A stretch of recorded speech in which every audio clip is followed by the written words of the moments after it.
Welcome to Nantan Lupan at the Drive-In. I want to thank everybody that's been sending in comments. Keep those comments coming in.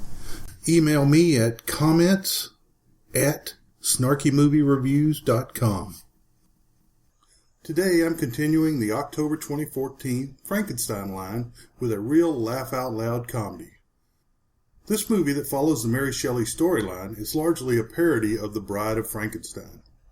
Young Frankenstein, 1974, directed by Mel Brooks, and the screenplay was written by Brooks and Gene Wilder.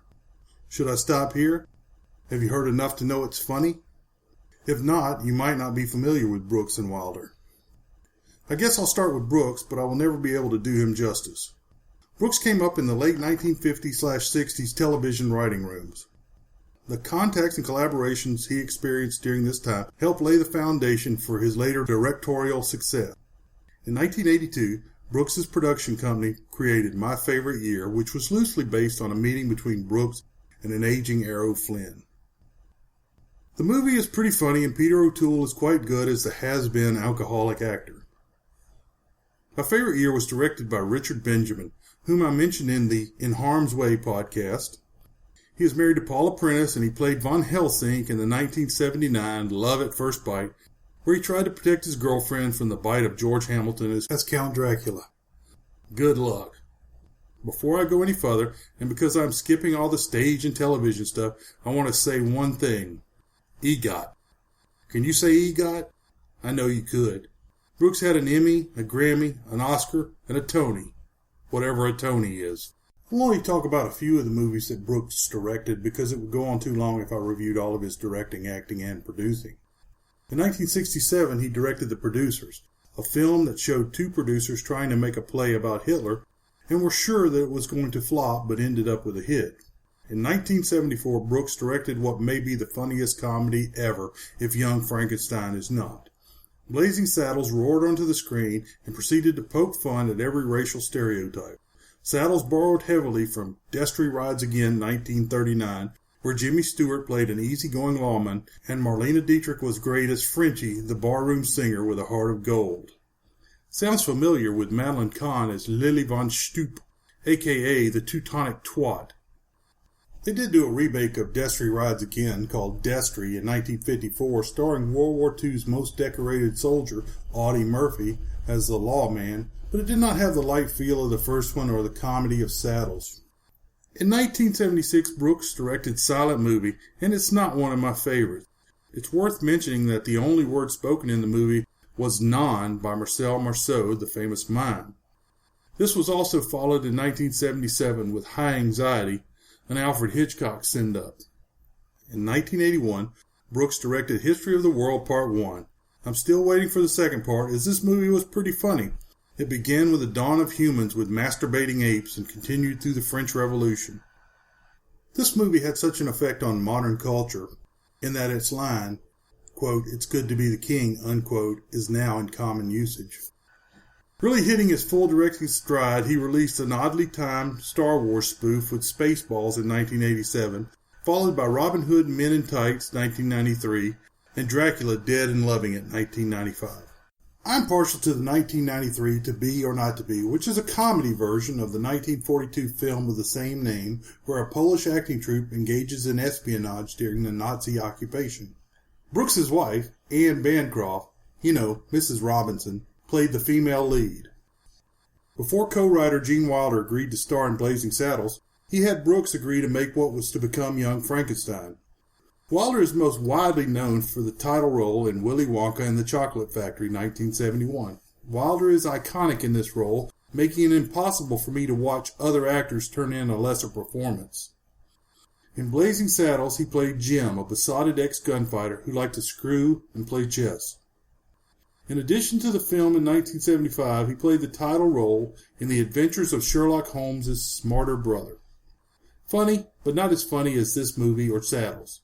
In 1976 and 1980, he teamed up with Richard Pryor to make Silver Streak and Stir Crazy. These two buddy flicks are worth the time to watch. In between, he played a role that I feel is often overlooked. He played Abram, an immigrant rabbi trying to make it from New York to San Francisco. The Frisco Kid 1979 featured Harrison Ford as Tommy, a gun hand and bank robber that helps Abram reach his destination both physically and spiritually. In this movie, Wilder played Dr. Frankenstein. That's Frankenstein. Peter Boyle, 6'2" and bald, played the monster. Boyle was one of those actors that never was a star, but he was always there and always known. His career spanned from the mid-1960s to 2006 when he died. He had a permanent role on Everybody Loves Raymond at the end of his career. I think the first time most of us heard of Marty Feldman was in this film where he played Igor, the assistant to Dr. Frankenstein. He had 29 acting credits and was a prolific writer as well as a director. Feldman was noted for his large, bulbous eyes. What might be considered a limiting factor by some was used by Feldman to great comedic effect. Feldman was in a number of quirky American comedies in the 1970s. These films include The Adventures of Sherlock Holmes' Smarter Brother, 1975, which tried to copy the stick of Young Frankenstein but fell just short, Silent Movie, 1976, the last remake of Beau Geste, 1977, and Yellowbeard, 1983. Feldman died much too young at the age of 49 in 1982 while filming Yellowbeard, possibly from eating tainted shellfish. Yellowbeard is a must-watch irreverent comedy. I think I love you. Come on, lad. There's parody to be done. Madeline Kahn played Elizabeth, Dr. Frankenstein's fiancée. Kahn was a prolific voice talent actress that shined in her screen roles. She was often cast as a voluptuous sexpot, but always with a comedic side. Released in 1974 as well, Blazing Saddles cast Madeline Kahn as Lily von Stoop, a German saloon singer on the wrong side of the law. The part is clearly a mimic of Marlene Dietrich's role as Frenchie in Destry Rides Again, 1939, and Mary E. Blanchard as Brandy in the terrible Destry, 1954. Her list of credits through the 1970s and the 80s reads like the rest of the Brooks gang. These films include The Adventures of Sherlock Holmes' Smarter Brother, 1975, High Anxiety, 1977, Woolly Moses, 1980, History of the World Part 1, 1981, and Yellowbeard, 1983, as the only woman that could stand up to the title character. Later she began to be known for voice talent in movies like A Bug's Life, 1998. Unfortunately, this great talent was taken away at the age of 57 from ovarian cancer. Cloris Leachman played the role of Frau Blucher. I am Frau Blucher.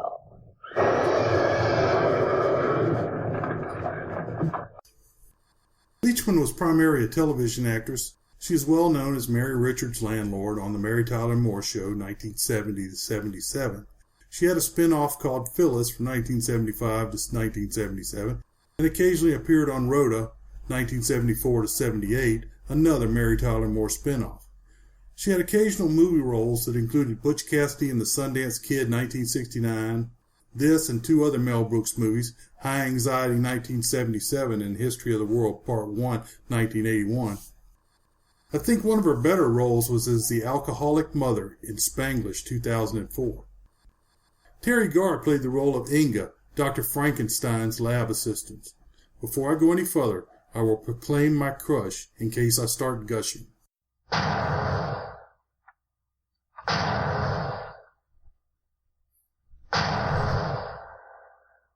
What knockers! Oh, thank you, Doctor. Garr has starred in a lot of great movies, including Oh God, 1977, Close Encounters of the Third Kind, 1977, Mr. Mom, 1983, Tootsie, 1982, with a cross-dressing Dustin Hoffman, and the utterly forgettable The Sting 2, 1983, a bland sequel to the great movie The Sting, 1973, which put Paul Newman and Robert Redford together with an all-star cast. Kenneth Mars, a veteran television and movie character actor, was cast as Inspector Kemp, which replaced the role of the Burgermeister from Frankenstein 1931. They took the wooden arm from Kroll, played by Lionel Atwell in The Son of Frankenstein 1939. In Son, character Kroll tells of how the monster ripped his arm out by the roots. Director and writer Mel Brooks did not appear on film, except his hand pouring the soup in the monster's lap. He did the sound of the werewolf howling and the cat hit by a dart. When the film begins, Dr. Frankenstein is trying to distance himself from his grandfather's work and insists his name is pronounced Frankenstein. Dr. F is engaged to Elizabeth, Madeline Kahn, who is a real ice queen and allows him only cheek kisses. Darling, so alive. Not on the lips. A lawyer, Richard Hayden, arrives and tells Dr. F that he has inherited the family estate in Transylvania, where monsters and such are usually created. The doctor meets Igor, Marty Feldman, and they do the old walk this way gag. It is rumored that Aerosmith frontman Steven Tyler was inspired to write the hit Walk This Way after seeing the film. Dr. F meets his beautiful and shapely lab assistant Inga, Teri Garr, and the household castle mistress, Frau Blucher, Cloris Leachman.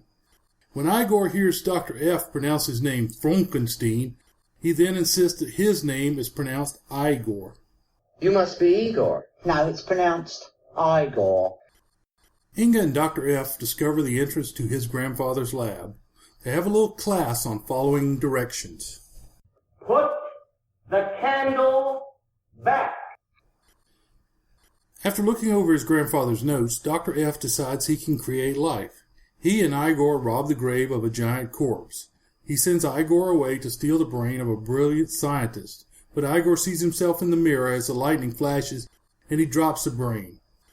He selects another brain of Abby somebody, a.k.a. Abnormal. They assemble the monster, Peter Boyle, and raise him to the rooftop during a lightning storm. The original 1933 electrical equipment was lent to the film by creator Ken Strickfaden. Dr. F and the team believe they have failed, but the monster shows up later and everything is fine, until Igor lights a match and the monster goes crazy. As the monster chokes Dr. F, he plays charades with his two assistants, trying to get them to give a sedative. Give him a sedative. The locals suspect what is going on in the castle and send Inspector Kemp, Kenneth Mars, to visit Dr. F, where they have an interesting game of darts. When Kemp leaves, there is a gargoyle on the side of the building that looks like Alfred Hitchcock. Dr. F finds out that Frau Blucher has been setting the monster free and recalling him with violin music. Remember the old hermit and the violin in Frankenstein 1931? The monster runs away and finds the blind hermit, Gene Hackman. The hermit pours hot soup in the monster's lap and sets his finger on fire trying to light a cigar. As the monster runs away, the hermit says, "I was going to make espresso." Dr. F and the monster reconcile and they work on a song and dance number, putting on the Ritz. Everything is fine until a light explodes and the monster goes crazy in a scene I always believed was inspired by King Kong 1933. Like the original, the police capture and chain the monster, but it breaks free. The monster kidnaps Elizabeth, and they have carnal relationships with Elizabeth as a hot-blooded, willing partner. She falls head over heels for the monster and his enormous Schwanzstücker. He would have an enormous Schwanzstücker. The villagers and Inspector Kemp search for the monster. Dr. F lures the monster back and does an electrical exchange with the monster. By the time the mob arrives, the monster is able to use his intellect to calm the mob. I am the monster. They all live happily ever after, with Elizabeth, now dressing like the bride of Frankenstein, married to the newly intelligent monster. Inga, on the other hand, is married to Dr. F and is very happy to learn that he has received an enormous Schwanzstücker from the monster. Finally, I want to hit a few interesting points about the movie. Marty Feldman kept shifting the hump on his back during shooting. When the crew noticed, it was added to the film as a gag. Mel Brooks told Cloris Leachman that Blucher means glue in German, and that is the reason the horses whinnied each time her name was said. However, it is not true. This was just a gag Brooks made up. She was able to stand close to the horses with no effect, just like the monster sometimes sat by the fire with no effect. The scene that everyone says took the longest to shoot is when Igor met Elizabeth and shifted into Groucho Marx's voice and bit her white fox wrap. Every time he did this, he came up with a tuft of hair in his mouth, and none of the other actors could keep from laughing. Certainly. You take the blonde and I'll take the one in the taven. World-famous summary. City boy falls for country girl. Country boy falls for city girl. Everyone lives happily ever after. I'd love to hear your comments, so keep them coming in. You can visit snarkymoviereviews.com where you can hear this or other podcasts.